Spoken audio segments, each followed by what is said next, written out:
আর্জেন্টিনার ফুটবল কিংবদন্তি Lionel Messi সম্প্রতি ভারতে ৩ দিনের সফর গোট ইন্ডিয়া ট্যুর সম্পন্ন করেছেন, যা তিনি এবং তার জন ফুটবল স্টারদের সঙ্গে বিভিন্ন শহরে উইডলি আয়োজিত হয়েছিল।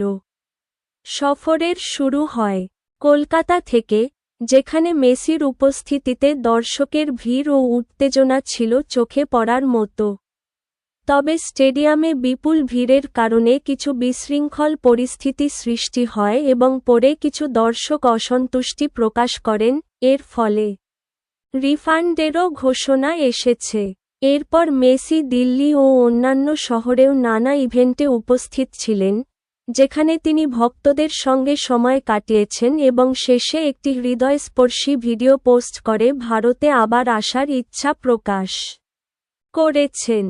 মেসির এই সফর ২০২৫ সালের শেষে শুরু হলেও তা ২০২৬ সালের বিশ্বকাপের প্রস্তুতি ও ভক্তদের জন্য উল্লেখযোগ্য খবর হিসেবে ফুটবলের আলোচনায় আছে।